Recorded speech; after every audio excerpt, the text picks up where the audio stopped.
দেখো ফিজিক্সের chapter properties of matter. তো প্রপার্টিজ অফ ম্যাটারের মধ্যে প্রচুর জিনিস আছে।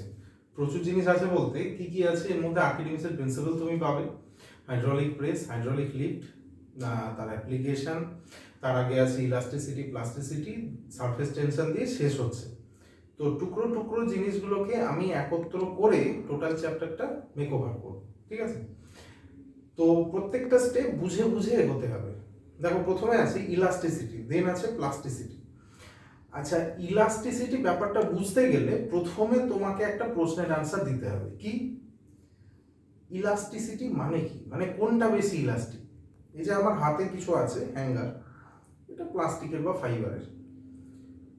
আর যদি তোমাকে বলি এটা তাহলে প্লাস্টিক বা ফাইবারের তৈরি কোনো হ্যাঙ্গার, এটার ইলাস্টিসিটি বেশি নাকি হ্যাঙ্গারটা যদি স্টিলের তৈরি হতো তার ইলাস্টিসিটি বেশি হবে? তুমি যদি ভাবো যে এটার ইলাস্টিসিটি বেশি, কেননা এটা তো ইলাস্টিকের নেচার মনে হচ্ছে, স্টিলের ইলাস্টিসিটি কি করে হবে? না, ইলাস্টিসিটি সবচেয়ে বেশি হয় স্টিলের, ইস্পাতের এর তুলনায়। কেন? সেটাই ইলাস্টিক। মানে অ্যাকর্ডিং টু ফিজিক্স আমরা এরকম বলি, ধরো কোনো জিনিসকে তুমি চাপ দিচ্ছ, এটাকে আমি চাপ দিচ্ছি, প্রেশার দিচ্ছি, প্রেশার দেওয়ার সাথে সাথে এটা ডিফর্ম হচ্ছে, আবার সেটা পুনরবস্থায় ফিরে আসছে। আচ্ছা ভালো কথা, আবার প্রেশার দাও, আবার পুনরবস্থায় ফিরে আসছে, আবার প্রেশার দাও, পুনরবস্থায় ফিরে আসছে। এই করতে করতে এটা এমন একটা টাইমে আসবে এটা ভেঙে যাবে, এটা আর প্রেশার নিতে পারবে না। একই রকম ভাবে তুমি যদি রাবার ব্যান্ডকে দাও, রাবার ব্যান্ডকে ধরে টানছো, লম্বা হচ্ছে, আবার টানছো, লম্বা হচ্ছে, আবার টানছো, লম্বা হচ্ছে, এই করতে করতে এমন একটা জায়গায় যাবে লম্বা হয়ে থেকে যাবে। তাহলে এগুলো ইলাস্টিক নয়। ইলাস্টিক হচ্ছে সেটাই যাকে ডিফর্ম করার পর ও তাড়াতাড়ি পুনঃ অবস্থায় ফিরে আসবে, বারংবার এরকম করতে গেলেই ও সে আগের অবস্থায় ফিরে আসবে, এটাই হচ্ছে ইলাস্টিক। তো এই কন্ডিশন সবচেয়ে ভালো দেখা যায় স্টিলের ক্ষেত্রে। তো যাই হোক, তুমি এখানে উদাহরণে হয়তো স্টিল পাবে না, আস্তে আস্তে বুঝতে পারবে যে কোন বেসিসে বলা হচ্ছে। তো দেখো এখানটাতে কি বলছে, the property of a body by virtue, body বলতে কোনো অবজেক্টকে বোঝাচ্ছে, ফিজিক্সে অবজেক্টকেই বডি ধরা হয়, of which it regains its original configuration, যে তার অরিজিনাল কনফিগারেশন রিগেইন করে, ধরে রাখে, কখন? After the removal of deforming force. Deforming force যখন রিমুভ করে নিচ্ছি তখন সে তার আগের অবস্থায় ফিরে আসছে, ইজ কল্ড ইলাস্টিসিটি। যে জিনিসগুলো এটা দেখায় সেটাই হচ্ছে elastic body. Quartz, phosphor bronze আর nearly perfectly elastic body. Quartz বা ফসফার ব্রোঞ্জ এরা ইলাস্টিক বডির পারফেক্ট উদাহরণ। পরীক্ষায় কোশ্চেন আসে যে কোনটা কোনটা উদাহরণের মধ্যে পড়ছে। এবার দেখো plasticity, the property of a body by virtue of which it does not regain its original configuration, যে তার অরিজিনাল কনফিগারেশনে ফিরে আসতে পারে না বা ধরে রাখতে পারে না, after the removal of deforming force, deforming force remove করার পর, মানে ডিফর্মিং ফোর্স আমি যখন রিমুভ করছি তখন সে আগের অবস্থায় ফিরে আসছে না। ঠিক যেমন এটা, এটা তুমি জোরে চাপ দিতে ফটাস করে ফেটে যাবে, আর আগের অবস্থায় ফিরে আসবে না। তাহলে এটা কি প্লাস্টিসিটির উদাহরণ। পুট্টি মানে ওয়ালে যে পুট্টি করা হয়, প্যারাফিন ওয়াক্স, প্যারাফিন ওয়াক্স বলতে কৃত্রিম মোম আর কি, আর নিয়ারলি পারফেক্টলি প্লাস্টিক বডিজ। আচ্ছা, তো ইম্পর্টেন্ট জিনিস ইন্ট্রোডাকশনের মধ্যে পড়ছে, এখন আমরা মেইন চ্যাপ্টারে ঢুকিনি, আস্তে আস্তে ঢুকছি। এবার দেখো স্ট্রেইন এটাকে বলে বিকৃতি, আর স্ট্রেস এটাকে বলে পীড়ন। আচ্ছা কি ভাই এই পীড়ন ব্যাপারটা কি আর বিকৃতি ব্যাপারটা কি? আমি আগে পীড়নের ক্ষেত্রে আসি। পীড়ন মানে কোনো জিনিসে তুমি যতটা চাপ দিচ্ছ, যতটা চাপ তুমি দেবে সেটা হচ্ছে পীড়ন। যেমন ধরো আমি এটাতে প্রেসার দিচ্ছি, প্রেসার দেওয়ার সাথে সাথে এটা কি ভেঙে যাচ্ছে, বেন্ড হচ্ছে, আবার চলে আসছে, এই যে চাপ দিচ্ছি এটাকে পীড়ন বলছে। ফিজিক্স কি বলছে, তুমি যখন এতে চাপ দিচ্ছ তখন এর মধ্যে থাকা এক অন্তর্নিহিত শক্তি একে আবার আগের অবস্থায় নিয়ে আসছে, সেটাই পীড়ন। মানে কি ইন্টারনাল ডিফর্মিং ফোর্স, মানে দেখো এখানে ডিফর্মিং না, restoring force, the internal restoring force acting per unit area of cross section of deformed body. মানে কি ইন্টারনাল রেস্টোরিং ফোর্স মানে একে আমি যখন চাপ দিচ্ছি এর মধ্যের যে ফোর্স যেটা রিস্টোর হয়ে আছে সেটাকে আবার আগের অবস্থায় নিয়ে আসছে, সেটাই হচ্ছে পিরন, মানে ঘুরিয়ে কথা বলা আর কি। এটা কখনো এরকম ভাবেই আসে, internal restoring force acting per unit area of cross section of deform body is called stress.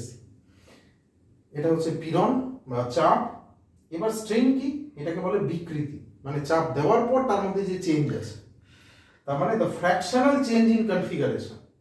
চেঞ্জটা অবশ্যই ফ্র্যাকশনাল হবে, তুমি বেশি চেঞ্জ দেখতে পাবে না। দ্যাট ইজ লেন্থ বরাবর হতে পারে, ভলিউম বরাবর হতে পারে, অ্যান্ড শেপ বরাবর হতে পারে, ইজ কল্ড স্ট্রেইন। সেটাকে স্ট্রেইন বলে। স্ট্রেইন হ্যাজ নো ইউনিট, এর কোনো ইউনিট নেই। এবার দেখো হুকস ল, স্ট্রেইন সমানুপাতিক স্ট্রেস। তার মানে কি? তুমি এতক্ষণ শুনলে যে কোনটা পীড়ন আর কোনটা বিকৃতি, মানে কোনটা স্ট্রেস কোনটা স্ট্রেন।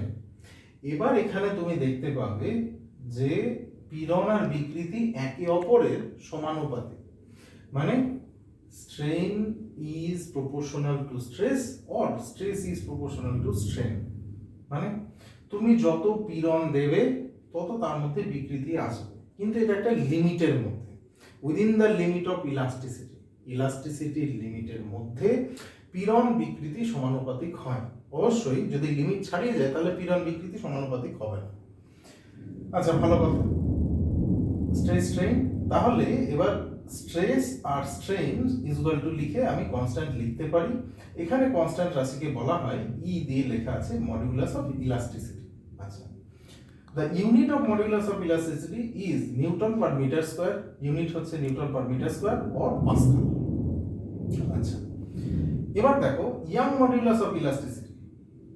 অনেকগুলো মডুলাস আছে, ইয়াং মডুলাস আছে, বাল্ক মডুলাস আছে, আমাদের অত দরকার নেই, আমাদের শুধু ইয়াং মডুলাসটা পড়লেই চলবে। ইয়াং মডুলাস অফ ইলাস্টিসিটি, এটাকে এই সিম্বল দিয়ে লেখা হয়। এটা হচ্ছে নর্মাল স্ট্রেস বাই লংজিটিউডিনাল স্ট্রেন, মানে এটাও স্ট্রেস বাই স্ট্রেন, কিন্তু কি ধরনের? নর্মাল স্ট্রেস, তার সঙ্গে লম্বালম্বিভাবে যে বিকৃতি দেখা যায় বা স্ট্রেন দেখা যায়। এই অনুযায়ী, মানে ইয়াং মডুলাস অফ ইলাস্টিসিটি অনুযায়ী steel is more elastic than rubber. দেখো, steel is more elastic than rubber according to Young modulus of elasticity আমি বলতে পারি। ওই জন্য এখানে লেখা আছে গামা এস গামা আর। তাহলে এস বেশি আর এর থেকে, তার মানে স্টিলের ইলাস্টিসিটি রাবার ইলাস্টিসিটি থেকে বেশি। তুমি এটা মুখস্থ রাখবে, তুমি এটা লিখবে। তোমাকে বলবে কোন বেসিসে বলা হচ্ছে, তুমি বলবে ইয়াং মডুলাস অফ ইলাস্টিসিটি। আচ্ছা, এটা আমি একটা আউটলাইন দিয়ে চলে যাচ্ছি, আমি কিন্তু ভেতরে ঢুকছি না, এর মধ্যে অনেক কত শত জিনিস আছে, তো আমাদের অত দরকার নেই। যেখান থেকে কোশ্চেন আসে আমি শুধু সেটাই হিট করছি। আচ্ছা, এবার দেখো unit of modulus of elasticity. Unit of modulus of elasticity কি? নিউটন পার মিটার স্কয়ার আর পাস্কাল। এটা দুবার হয়ে গেছে, এটা এই লাইনটা এখানেও লেখা আছে, এই লাইনটা এখানেও লেখা আছে, যাই হোক। Elastic fatigue. ইলাস্টিক ফ্যাটিগ মানে কি? It is the property of an elastic body by virtue, যার জন্য of which its behaviour becomes less elastic. তার মানে কোনো জিনিসের উপর চাপ পড়তে পড়তে পড়তে পড়তে এমন একটা টাইম আসে, সেই সময়ের পর যে তার ইলাস্টিসিটি আস্তে আস্তে হারিয়ে ফেলতে থাকে, সেটাকে বলছি elastic fatigue. It is the property, এটা হচ্ছে property of an elastic body, কোনো ইলাস্টিক বডির, by virtue of which its behaviour becomes less elastic. সেটা হচ্ছে less elastic under the action of repeated alternating deforming force. তার উপরে আমি যদি রিপিটেড অল্টারনেটিং ডিফর্মিং ফোর্স দিতে থাকি, তাহলে একটা সার্টেন টাইম পর তার ইলাস্টিসিটি নষ্ট হয়ে যায়। এই ঘটনাকে বলছি ইলাস্টিক ফ্যাটিগ। এর ফলে কি দেখা যায়? Due to elastic fatigue the bridges becomes less elastic after a use of long time. একটা সার্টেন টাইম ইউজের পর ব্রিজকে ইউজের অনুপযুক্ত ধরা হয়। কেন? ইলাস্টিক ফ্যাটিগ তার মধ্যে চলে আসে of long time and therefore declared unsafe. তখন সেটা আনসেফ, তখন সেটা সিল করে দেওয়া হয়। Springs are made up of steel. খেয়াল করে দেখবে যত স্প্রিং আছে, যদি ঠিকঠাক কোয়ালিটি স্প্রিং হয়ে থাকে তাহলে সেটা স্টিল দিয়ে তৈরি। কেন সেটা perfectly elastic. Not of copper, সেটা কপার দিয়ে তৈরি হয় না। As Young modulus of elasticity of steel is more than that of copper.